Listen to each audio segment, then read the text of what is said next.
Lexus Habibi. Hello and welcome back to Daily Drives. Today we have the 2021 Lexus LC500 Convertible.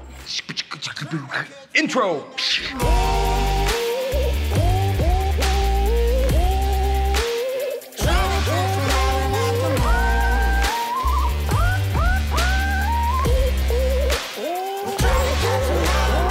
So Lexus has already dabbed in two-door coupes before. We had the SC300, the SC400, the SC430, which was dubbed by Jeremy Clarkson as one of the worst cars ever made. And you see, they took their philosophy from the LS500, and if you want to watch that video, check it up out there of the history of that car, and they just plonked it into their two-door coupes. And that really doesn't work because coupes have to be exciting. I mean, even the president of Toyota Motor Company, Akio Toyoda, addressed this and said, "Here's a good one.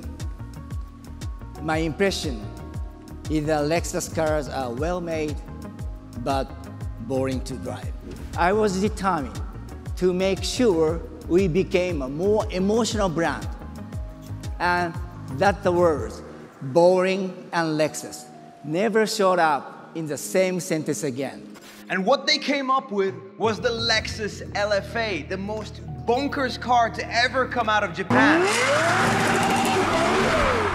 And probably one of the best cars ever to be produced. It was a true masterclass, a poem written to car people all around the world. It was so crazy. It had a brand new V10 engine that revved so quickly, it had to have a digital tachometer instead of an analog one because it just couldn't really keep up. And it was beautiful and sounded like a hurricane. It was probably the best sounding car we will ever hear on the road.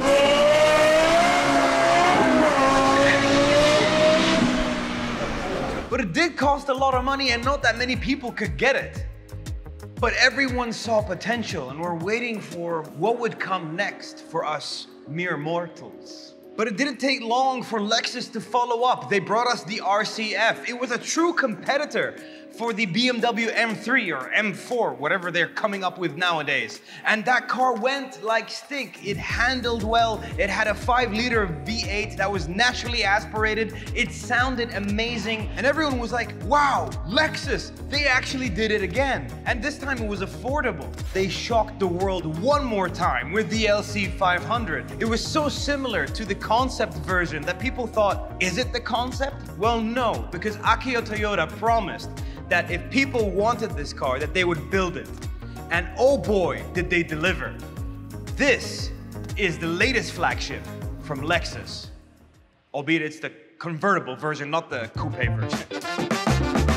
And just by looking at this car, I dare you to find an angle where it doesn't look stunning. I mean, even the front. I was never a fan of the new Lexus style grille, but in this car, it just pulls it all together. I mean, it looks like Tony Stark's face, like a Saksuka.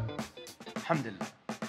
And that grille, it just moves the whole bumper around, really giving it a very broad stance, like a proud car on the road. And speaking of proud, Lexus incorporated their signature LED lights that start in the bumper and then continue into the headlights themselves. Definitely not a cost-effective approach to building a car like this, but it definitely makes a statement. And the paint job on this car really makes it even bigger, gives it more presence. I really like this white because it's a pure white. It's so white. You know, sometimes you see a car and it's just white, but it's, you know, a little green or yellow in there. But no, this, perfect. And that's because of the Takumi Craftsman who make sure that this car looks perfect when it comes out. Because if there's one imperfection, well, it goes right back in. Ooh, and this particular car comes with the optional 21-inch wheels, which looks stunning. I mean, look at them. I know I've been praising this car a lot for its exterior features, but it is very pretty. Further down, you have these door handles that hide in the door. You just click them to pop them open like that. They don't get in the way of the design language of the car, and it must be a concept designer's wet dream to have something like that. So keeping the car looking as they wanted it to look like. And towards the back, you got these humps. It gives it a really cool muscular shape of the car, but that's also to give space for the roof to fold back inside. And at the back, afterburner taillight. What does that mean? Well, if you have a look at them, they have a mirror inside that reflect the LEDs in such a way that the lights go into infinity. Really cool touch. And below that, you have 2 exhaust outlets with 2 exhaust pipes in each, because those outlets are fake, but it is a quad exhaust system and it does sound pretty good. Let's have a listen.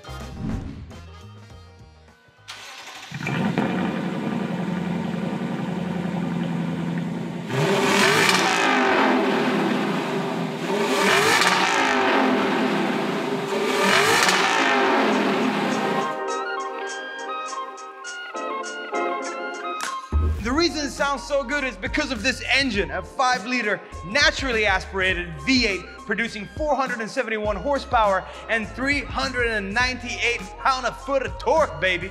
But there's a problem, because this car weighs quite a bit. 2,056 kilos to be exact. And the acceleration is not as great as you would expect from a performance flagship, because it's just under 5 seconds to 100 kilometers an hour. It's actually 4.9 to 100 kilometers an hour and 4.6 to 60 miles an hour. And they'd rather give you that 60 mile an hour number because it just sounds better. But there is a reason for it weighing this much, and that's also partly due to Takumi Craftsmanship. And I mentioned that earlier in this video, and now I'm gonna explain to you what the heck that means. You see, Takumi is one of the highest levels of artisan craftsmanship in Japan. It takes 10,000 hours of practice to become an expert, but 60,000 to become a master. 25 years to become a master at Lexus, and these superhumans guarantee 0 tolerance for any imperfection. So when these cars come out, they're perfectly put together. Takumi, to come.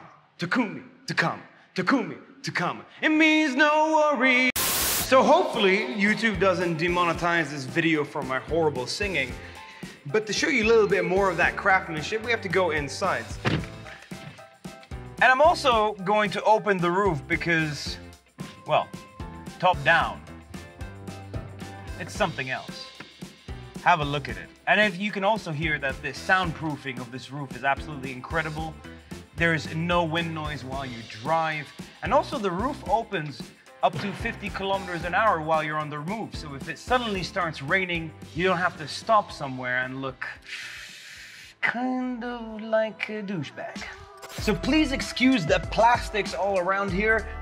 People in this region really love their cars to come with these plastic covers. It just gives them that peace of mind that the car is brand new, and a lot of them actually keep the plastics in their car for their whole life just to save them from the dust and, you know, getting dirty and all of that. But once you step behind the steering wheel in this car, you really see the Takumi craftsmanship come to life. I mean, just look at the seats, the stitching, just everything is stitched perfectly. You can't find a single imperfection. As well as the door cards, they have this beautiful design, and the finishing in general, like the aluminum that's prevalent absolutely everywhere. It truly is a special place to be. So apart from the way the car looks, it's also extremely comfortable for the driver and the passenger. I'm not really sure about the rear passengers because I don't know where their legs would go. You'd literally have to chop them off to sit back there, but you know, it is a nice bench to hold your Louis Vuitton bag, for example. And put those two things together, you come up with a very special package,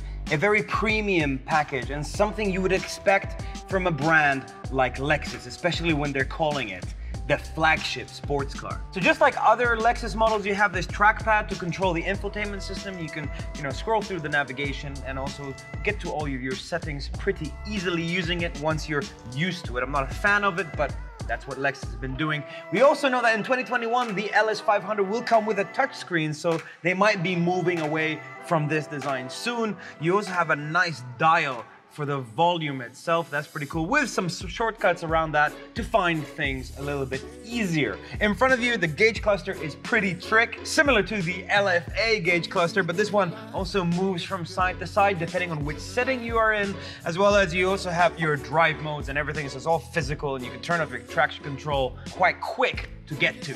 But in terms of storage, I mean, it is a coupe and it is a convertible, so usually you don't expect that much, and unfortunately that is the case with this car. You have a sort of a spot here for your keys or something, and you can also use it as a cup holder. You have a dedicated cup holder up here in the front, which you could also put things in if you don't have a cup with you. The door bins are quite unimpressive, but it is what it is. And you also have a nice felted glove box that opens up gracefully, and it's really cool how it does, and with the button here that's also aluminum.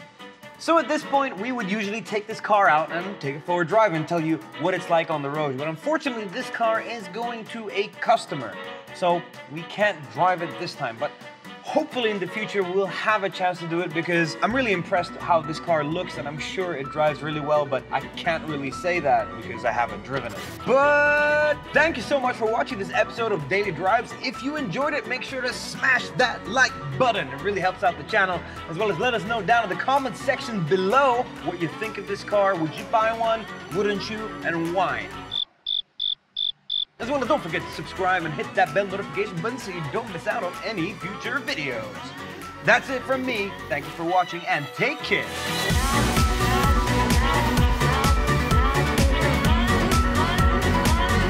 Takumi, to come. Takumi, to come. Takumi, to come. It means no worries for the rest of your days. Come on, it's our problem-free philosophy. Takumi Craftsmanship.